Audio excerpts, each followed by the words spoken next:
محترم مسلمانانو، نن یو داسې بهترینه سوپر پاور وظیفه ده در کومه د ټولو حاجتونو دپاره، د ټولو مشکلاتو دپاره. د دې نه بله طاقتوره او بله سوپر پاور وظیفه دنیا کې موجود نشته دی. کم انسان چې دا وظیفه وکړي، وظیفه د سورة اخلاص او سورة فاتحې وظیفه ده، او دومره طاقتوره ده محترمو چې په لکونو او په کروړونو خلکو حاجتونه پې الله تعالی پوره کړي، او په دې باندې کتابونه لیکلی شوي دي چې کوم انسان سورة فاتحه او سورة اخلاص قل هو الله احد دا وظیفه شروع کړي، نو دا بې شماره حاجتونه الله تعالی پوره کړي، بې شماره حاجات پې الله تعالی پوره کړي، او داسې ځای نه به الله تعالی رزق ورکړي چې د ده په وهم او ګمان کې به هم نه وي. که ده باندې جنات وي او که په ده باندې نور څه شیاطین موجود وي، الله تعالی به ختم کړي. صحیح شوه چې سحر فاسای حاجت به هم الله تعالی پوره کړي، او قرضونو دپاره یې کوئ، قرضونه هم الله تعالی ختم کړي. صحیح شوه. د سورة فاتحې او د سورة اخلاص داسې یو غیباني عمل دی محترمو او مسنون عمل دی چې ټولو خلکو حاجتونه پې الله تعالی پوره کوي. کله چې اولاد نشته، اولاد به الله تعالی ورکړي. څوک امتحان کې پاس کېدل غواړي، امتحان کې به الله تعالی ورته کامیابي ورکړي. که څوک واده غواړي، الله تعالی به ورته واده ورکړي.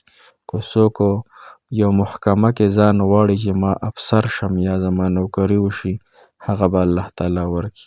که په چا باندې بد نظر وي یا په ده باندې بندش وي، الله تعالی به د هغه بندش ختم کړي. ګناهونه به الله تعالی معاف کړي. د زړه مسله وي، نور په وجود کې څونه مسایل وي، الله تعالی به ختم کړي.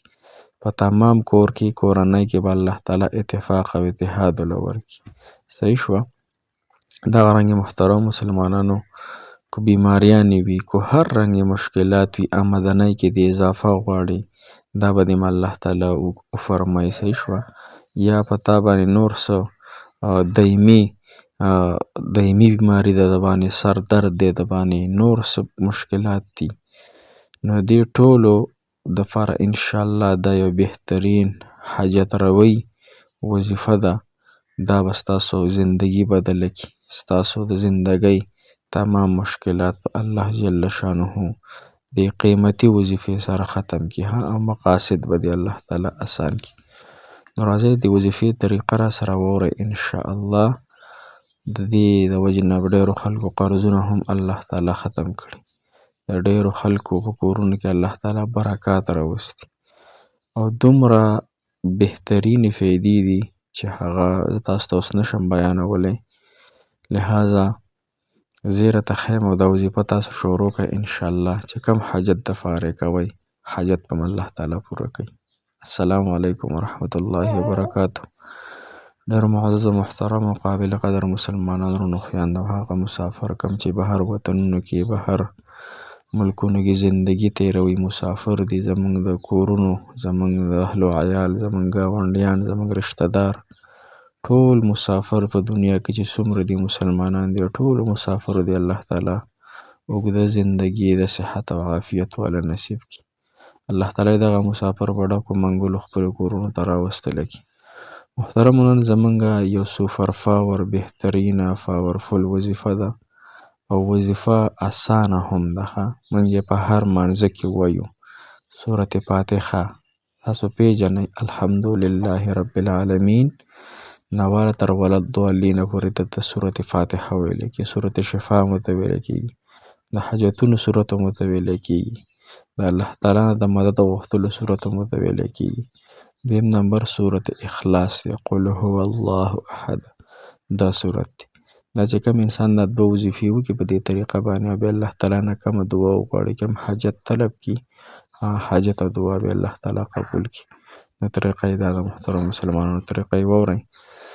طریقه یې دا ده چې کوم انسان ډېر حاجتمند دی، وایي چې زما حاجتونه دې الله تعالی پوره کړي، نو هغه به داسې کار وکړئ تاسو چې تاسو به خیر دی یو هفتې پورې، یوې هفتې پورې دا وظیفه جاري وساتئ. که بیماران دي، که حاجتمند دي، که مشکلاتو والا دي، ټول ته دا درخواست دی. صحیح ده. داسې کار به کوئ، سورة فاتحه به تاسو 15 پیرې ووایئ، 15 75 مرتبه روزانه سورة فاتحه وایي او 100 پیرې به سورة اخلاص وایي. قل هو الله احد الله الصمد لم یلد ولم یولد ولم یکن له کفوا احد. 15 پیرې سورة فاتحه په ناسته باندې او 100 پیرې یعنی 100 پیرې تاسو به سورة اخلاص وایي او بیا د کم حاجت وي، کم مشکل دی وي، کم بیماری دی وي، کم غم دی وي، کم تکلیف دی وي، کم مسایل دی وي، هغه کو بیماران وي هغوی له به اوبه دم کوي، صحیح شوه، په وجود باندې بیا راکاږي. کو مشکلاتو والی هغوی به د دې وظیفې نه پس دعا وغواړي، الله د سورة فاتحې او د سورة اخلاص په برکت زما غمونه ختم کړي، زما قرضونه ختم کړي، زما مشکلات اسان کړي، زما بیماری ختم کړي، کم حاجت دی وي ټول په ټول الله تعالی ته عرض کړو. الله تعالی به انشاءالله دا حاجتونه زموږ داسې طریقې سره پوره کړي چې موږ به پرې خبر هم نه شو. نو سورة فاتحه 15 پیرې لومبی به ووایئ او بیا به 100 پیرې سورة اخلاص دا به روزانه 1 هفتې پورې تاسو جاري ساتئ. 1 هفتې نه